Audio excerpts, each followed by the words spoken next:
The U.S. is making some progress in its vaccination effort. According to the White House, more than 864,000 shots were administered in a 24-hour period. That is the highest daily rate since July 3rd. The uptick is being driven by fear over the more contagious Delta variant, which now makes up more than 93% of COVID cases in the U.S. Yesterday, Dr. Anthony Fauci warned of the possibility of new, stronger variants emerging if not enough Americans are immunized. The ultimate end game of all this is vaccination. And that's why we continue to harp on that in a very, very proactive way, that if we continue to vaccinate and we get that 93 million people who are eligible for vaccinations, who have not been vaccinated, if we do that in the immediate, intermediate, and long term, and do the mitigation right now, we will turn the Delta surge around. All right, joining us now to break it all down is urgent care nurse practitioner Justin Gill. Justin, the Lambda variant, which was first identified in Peru and is now spreading through South America, is also highly contagious and may be resistant to vaccines. Cases have already been found in South Carolina. They've been found in Texas, Louisiana. How concerned are you about this strain, and how can people protect themselves? Well, thank you so much for having me this morning.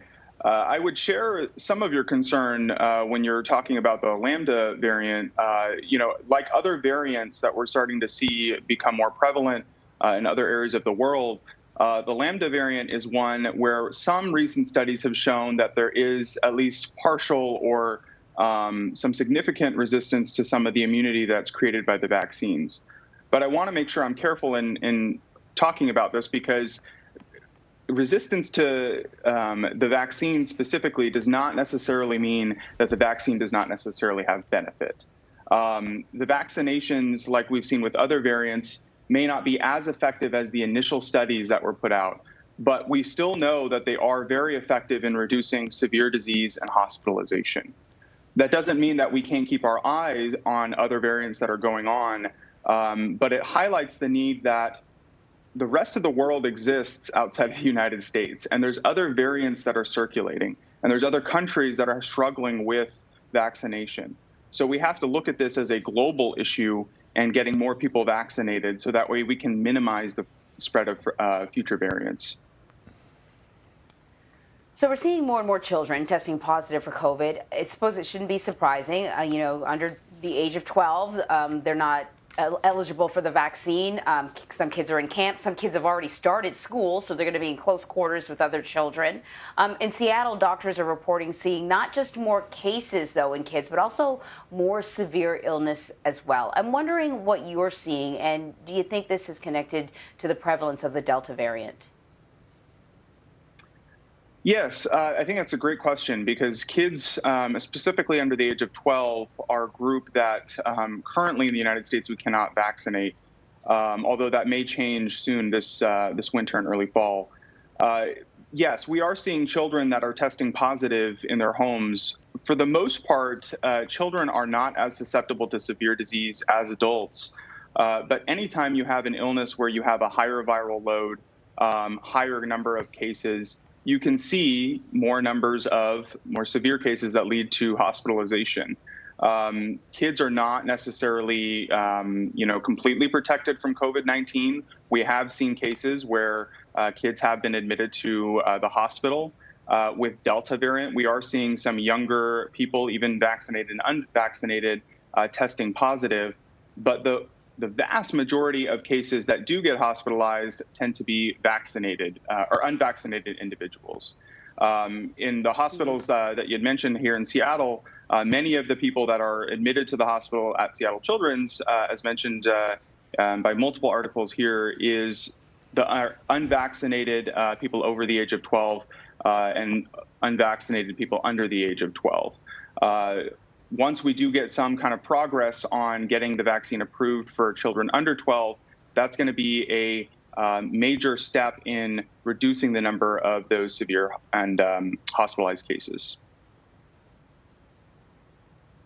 So let me ask you about what's happening over in New Jersey. The governor there is expected to announce a mask mandate for public school students in grades K through 12. Meanwhile, Educators in Florida and Arizona are ignoring statewide bans on masks in schools. I know that the mask debate has become political in nature, but just again, I know that we've been reiterating this for the past 18 months, but explain why masks are important. Yeah, so masks, we know, and it's been over a year that we've been dealing with this pandemic. They work. They work at reducing the spread of COVID-19. Specifically, the N95 mask can protect you when there is virus circulating in the air. I think that this is a good step in cases where an individual that may even still be vaccinated is exposed to a high repeated number of virus in their workplace. If it's an indoor classroom, for example, if you are fully vaccinated, it is still possible to get a breakthrough infection, and that chance goes up more often you're exposed to high viral loads, which may be present in children. It is a simple step that we can take to be able to slow down the number of cases that are spreading. It's also another step that we can take to prevent transmission amongst students and faculty. I think one of the struggles that we've had in this pandemic is the ability for children to go to school, which provides some benefits. And we have to kind of balance those benefits and the risks that exist with COVID-19. And mask use, specifically within schools, where you have a good number of unvaccinated children potentially, is a common sense step in order to help us get over the pandemic. So we've talked a lot with you about this pandemic, and so we know where you stand on vaccines. You think vaccines work, and people should get the shot. But it's one thing to sort of think that vaccines work. It's another thing to believe that people should have to be vaccinated. So California is the first state to mandate COVID vaccines for healthcare workers. I know you heard about the healthcare workers at Houston Methodist that sued the hospital because they didn't want to be forced to get the vaccine, which I think shocked a lot of people. It's something that Vlad and I talked about. What's your take on this? You work in healthcare. I don't know if you've had any conversations with people that you know also in healthcare that are not interested in taking the vaccine, but do you think that healthcare workers should be mandated to get the shot? The quick answer to that question, at least from my personal opinion, is yes. Primarily because healthcare workers are held to a higher standard when it comes to taking care of patients. We're taking care of some of the most vulnerable, sick individuals that have dealt with the brunt of this pandemic, many of them unvaccinated and dealing with severe illness. Healthcare workers need to serve as the example. If we as healthcare workers cannot get to near complete vaccination, what does that say to the public? What does that say to community members that look up to us and ask us for advice? We're not just in a role where our day-to-day job is a job. We're in a role where people trust us. And with that trust comes a responsibility from us as healthcare workers to follow the evidence, to follow the science, to be able to take good care of our patients and not risk spreading COVID-19 to our coworkers. In the hospital setting, it's something where this is where we see people die. We see people lose their lives. We see family members lose their loved ones. And for myself, one of the frustrations of working on the front line is continuing to see people either lose their lives or deal with severe disease when it could have been entirely preventable. So we as healthcare workers need to be able to step up, serve as an example for our communities. We're going to continue to be there for everybody in our communities and hopefully see our way through this pandemic. But we need to lead the way, not necessarily continue to fuel any unsubstantiated claims of vaccine hesitancy or vaccine misinformation.